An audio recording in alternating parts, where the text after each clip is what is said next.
The key thing for me when I first played Devil May Cry was that it was more than just a action game with great combat and gameplay. It was almost a cultural statement.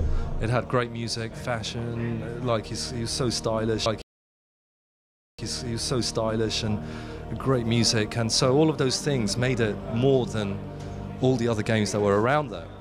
So our thinking was, okay, if we've got to reboot this and make it fresh again, we should be looking at the stuff that's underground now. The kind of the music, the kind of action, the movies, the cinematography, the kind of clothing, the attitude, like that's going on now underground, that's not really been exposed that much in gaming, and kind of revamp that, but keep the essence, the kind of the magic of the gameplay alive. And basically it allows us to kind of change the expectations of what he can do in terms of even gameplay wise, like the moves he has and everything.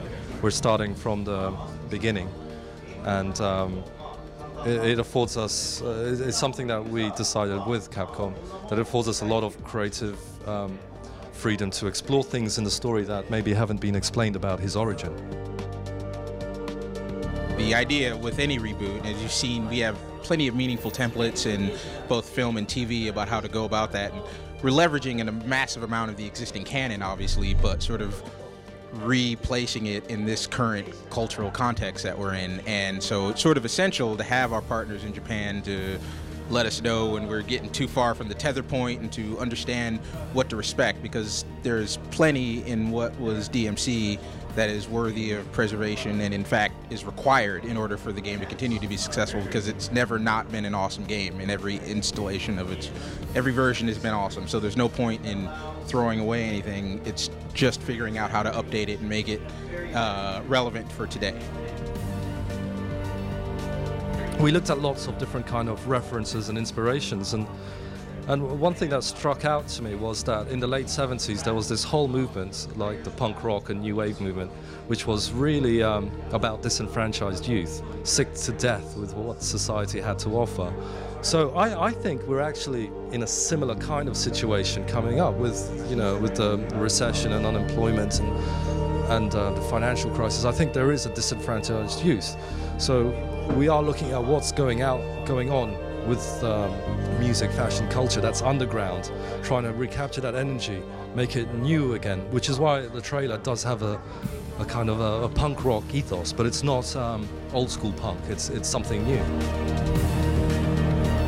It's still probably too early to talk about the combat, to be honest, is the short answer. And the long answer. No, that is the answer. I mean, to be honest, it took a year and change to get to a final-looking Dante. So go ahead and triangulate what it might take to get to a final combat, knowing that combat and Dante are basically the end-all, be-all in a lot of ways of what makes DmC DmC. So yeah, there's still a lot of work left to do. This is phase 1 of phase 5 to getting this game onto a shelf.